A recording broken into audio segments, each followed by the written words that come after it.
Hey, it's Benji Cole, son of Al Cole from CBS Radio and host of People of Distinction, the talk that gives an in-depth view of some of the most dynamic, intelligent, and successful people on the planet.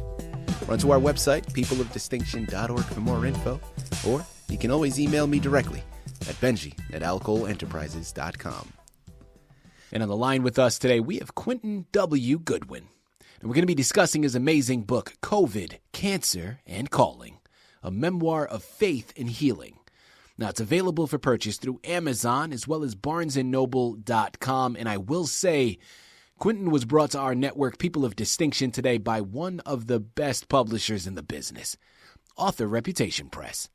So if you or anyone you know have a book that they'd like moved, people, give yourself the best gift you could possibly give. Contact ARP and have their wonderful team move it for you.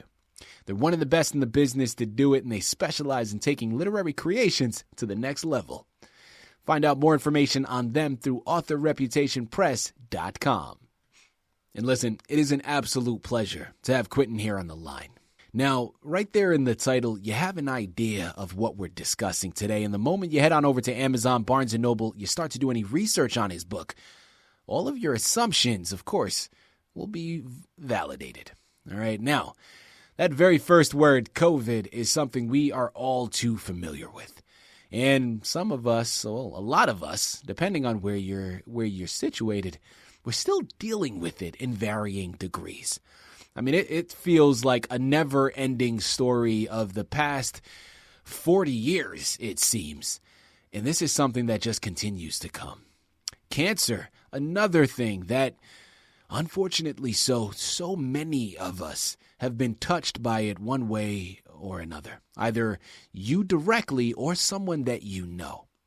It seems as if it's almost a common thing nowadays for people to have cancer in some varying degree of it. So I'm right here with Quentin. I'm really looking forward to this because, again, people, not only the topics of discussion, is it relatable, but also when you see that word memoir, there's something that I always gravitate towards. Whenever we have authors on our network that have written memoirs, I always find it to be a little bit more fruitful than some of the other ones. And that's absolutely not to cast any aspersions on anybody else. But we know, people, that when you get to a certain age, adversity is just part of the game. As much as we'd like to avoid it, it's part of life, right? And we know that through those challenges, through the adversity that we face every single day, lessons are learned. And through those lessons, wisdom is gained. Well, people, it's always a pleasure when I have authors that have written memoirs because I have become very well aware that it doesn't always have to be your particular experience that wisdom derives from. And this is absolutely going to be one of those occasions. We're going to be able to learn from the words that Quentin puts out, not only within this short interview, but the words that he's put on the page of this book. And I promise you, you may not be able to relate to every particular circumstance, but you're going to be able to take the words that he's put, implement that into your day-to-day lives, and find wisdom through it. I love it. The underlying message is all about how faith through adversity, through those challenges, can really help assist you in your everyday endeavors. I'm a firm believer in that. I know Quentin is as well, and at the end of the day, it's his book, okay? It's his life that he's pulling the information from, and who better to talk to us about it than Quentin himself? So without further ado, let's bring him here on the network with us, okay? Quentin, first and foremost, welcome to People of Distinction, and thank you very much for being a guest. How are you doing today, man? I'm doing great, Benji, and thank you for that tremendous introduction. I appreciate those words of encouragement. I can speak it better myself. I really do appreciate the time that you've granted me, and I look forward to a great discussion. Absolutely, man. Well, listen, thank you very much for your kind words. But Quentin, I'm going to tell you what I tell a lot of people when they thank me for my intros. Listen, man, you started it. Okay, you laid down this fantastic foundation, and listen, it's just a roadmap that I'm easily able to follow now. So thank you very much for doing so. Again, thank you for being a guest. The pleasure is truly all ours, and I mean it, man. I think what you're doing here is profound, and it's something that is going to help so many people. If for nothing else, just through the relatability of your experiences. So I know that there is a lot to be gained here. And my first question is, I want to learn a little bit more about your background, Quentin. And I know that this is a memoir, so some of the background may automatically tie into the book. And if it does, not a problem whatsoever, man. But let's start there. Okay. Tell us a little bit more about yourself, please. Sure. Well, a Carolina's boy. I was born and raised in South Carolina. Upon graduating from College of Charleston, I moved to Charlotte, North Carolina, and have been in North Carolina for about 30 years. I was employed in the financial services industry. So about pretty much all my life. So my life is just financial services, professionally. I am married to Renee Curtis Goodwin. She's also from the Low Country area of South Carolina. And we have two wonderful children, Rylee, who's 10 years old, and Rowan, who is 7 years old. Being a man in my 50s with young children, they definitely keep me young. So I'm very thankful for them, and just thankful to be here, and thankful to provide some wisdom to them. So yes, absolutely, man. Listen, so much to unpack there. First and foremost, congratulations on what sounds like a magnificently beautiful family that you've surrounded yourself with there, Quentin. Nothing but continued success to you and all of your loved ones. And I'm slightly familiar, I wouldn't say very familiar, with North Carolina. I have actually, one of my brothers moved there a number of years ago, and him and his wife and his family settled down there. So I visited a number of times. They live in Raleigh, North Carolina. So I visited a number of times. It's a beautiful place, and hopefully I'll get to visit there in the upcoming months as well, because it's I'm a little overdue. I'm a little overdue.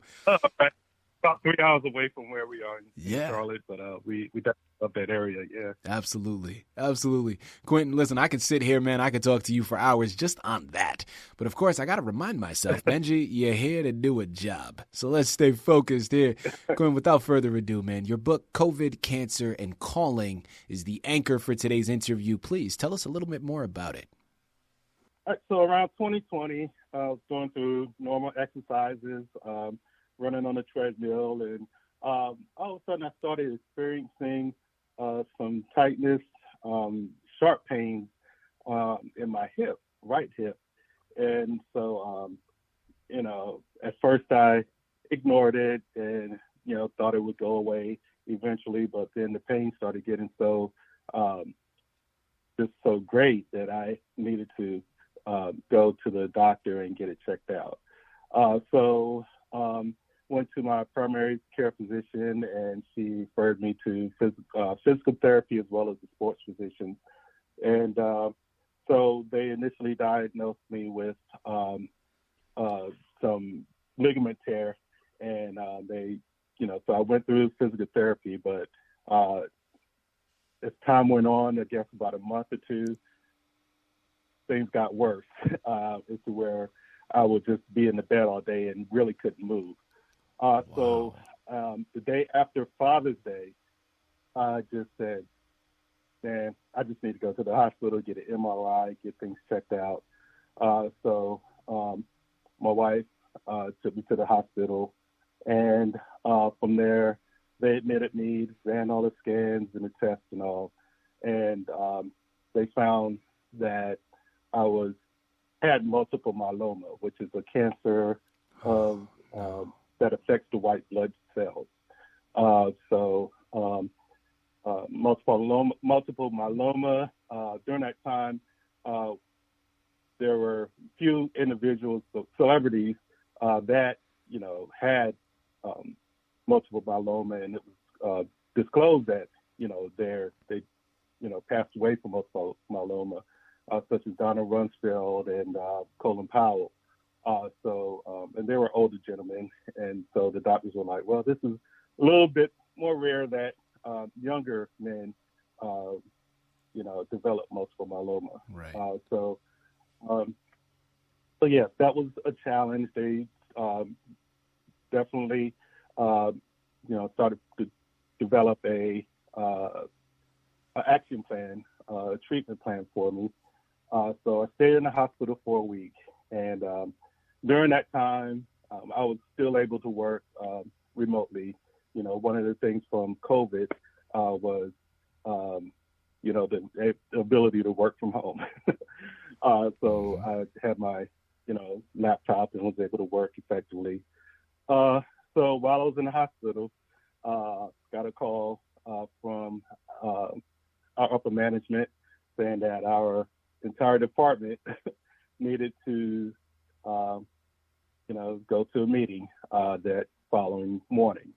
So I logged in from my hospital bed, got up a little earlier, and that meeting was disclosed that our department was going to be terminated and moved overseas. So I found out in my hospital bed that my job, I was going to receive a severance package.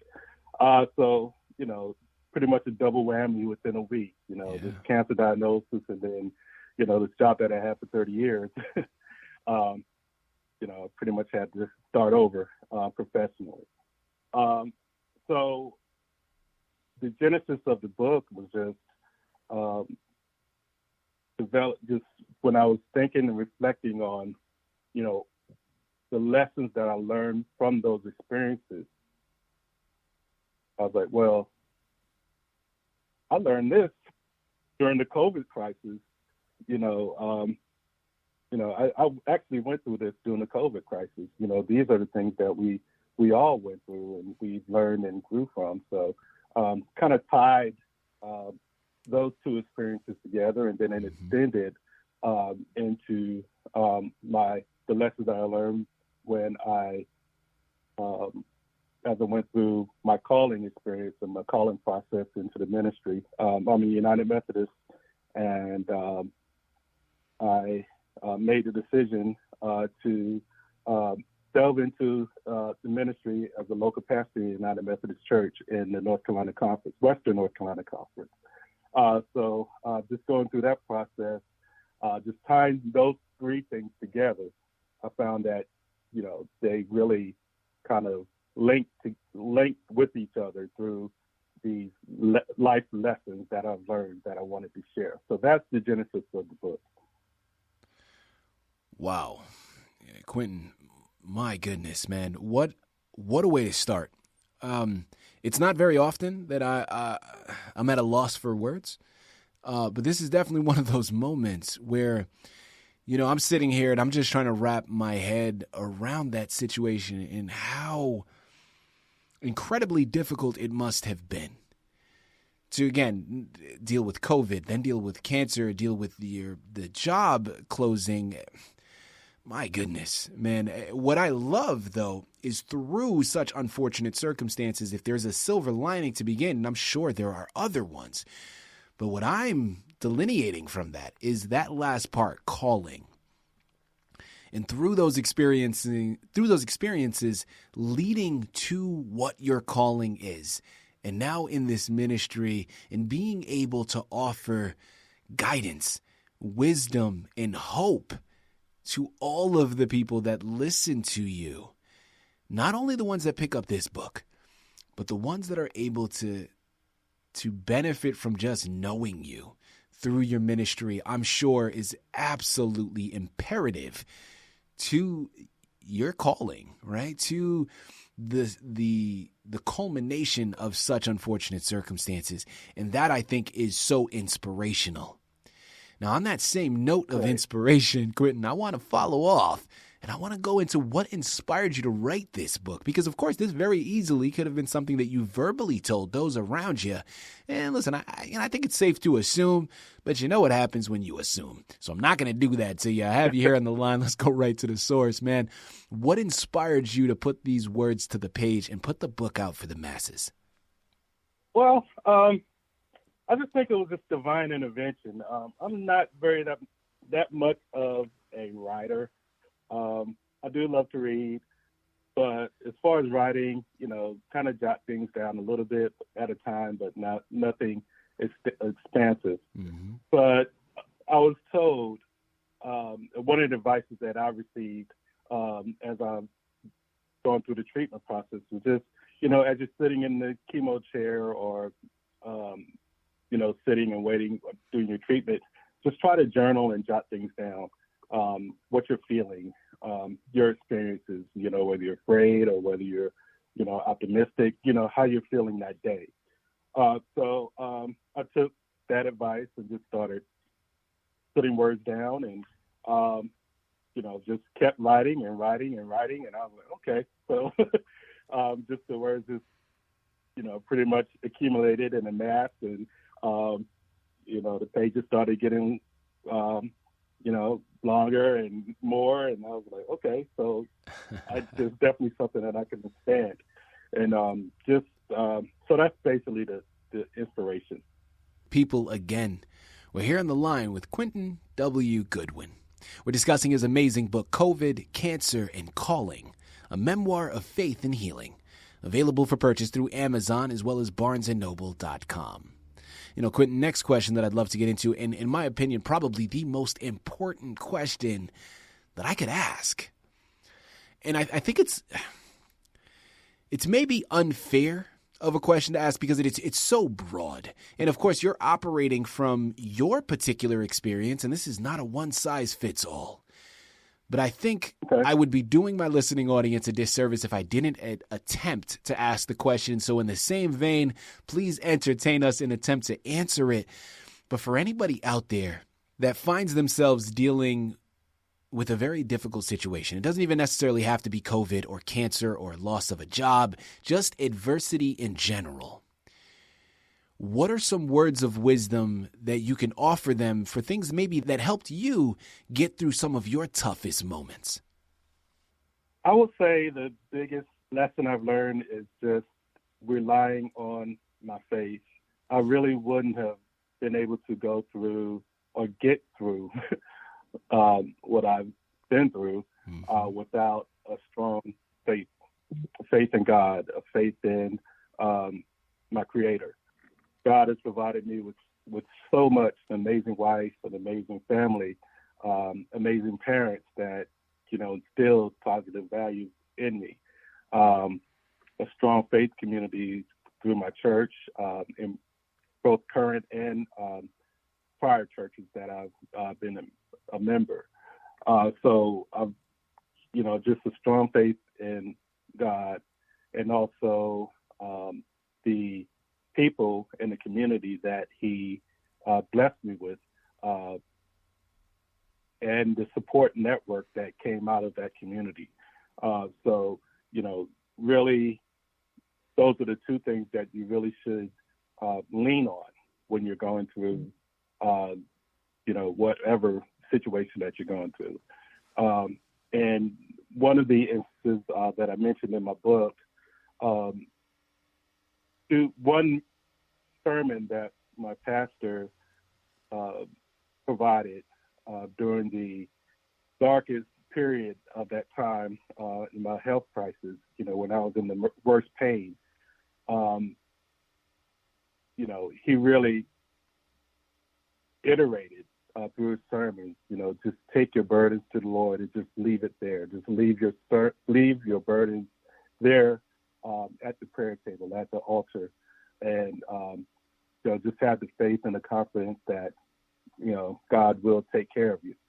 You don't have to go back and keep saying the prayer over and over again. Just say that prayer once, and just have the faith that He's going to work it out. He already set the plan in motion to get you through.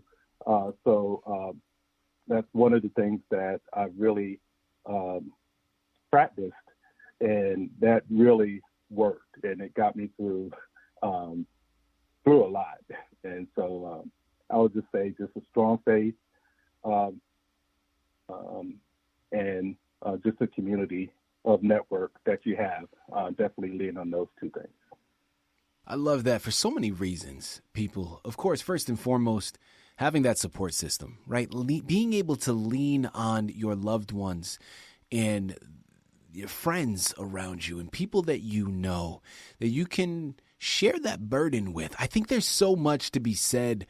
You know, I remember the old adage of it takes a village to raise a child. Well, awesome. Yeah, I was thinking of that. You know, and that's such a great point. And but listen, you know, it doesn't stop with just rearing children, right? Even when you get into your adult years, where does that village go? That village is still there. Use them. Right.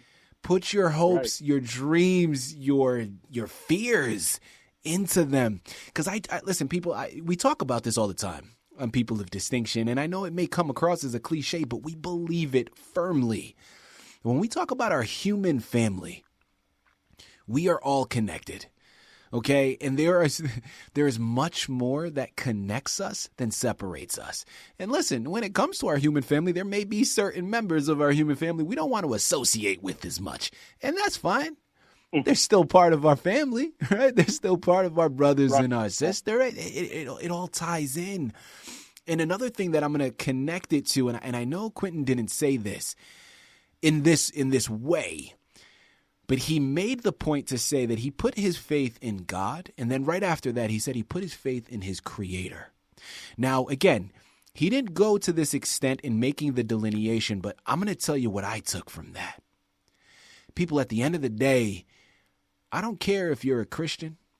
I don't care if you're a Catholic. I don't care if you're a Muslim. I don't care what religion it is that you believe in. When you get down to brass tacks, when you get down to the foundation of it, you're putting your faith and your belief in a higher power. And I absolutely love it because I think a lot of times when we start to really nitpick and we're like, oh, well, you're not a Christian. Oh, well, you're not a Catholic. And we want to create these lines of division. And for me, why? I don't care what you believe in. At the end of the day, we're still connected, right? We can still be there for one another. And I think that is profound when he made that delineation and said that he put his faith in God. And for him, it's God. But in another token, he put his faith in his creator. And for you, that person, that individual carries a different name. And that is fine because it's all the same thing. I love that. Right. Listen, man, Quentin is taking us to church right now, okay? I have so many things that I'd love to ask and I'd love to go down. For the sake of the interview, I think, man, listen, people, if this hasn't moved you, pinch yourself. I don't know what's going on. You're asleep, okay? I'm going to say it for you again. I'm going to re-impress it. Amazon, Barnes & Noble are where you have to go. COVID, Cancer, and Calling, a memoir of faith and healing is the title you have to pick up. And Quentin W. Goodwin is the author you have to thank for bringing it to your table. I'm telling you, there is so much to be found on those pages. You got to go and pick it up. You know where to go. It's a valuable resource to add to your shelf and an even better gift to add to someone else's. So head on over there today, pick up your copies, and you can thank me later. Quentin, this has been an absolute pleasure. Such an honor, man. I really do mean that. Thank you once again for being a guest on People of Distinction. Awesome. Thank you. The pleasure was mine. And thank you for the work that you're doing as well.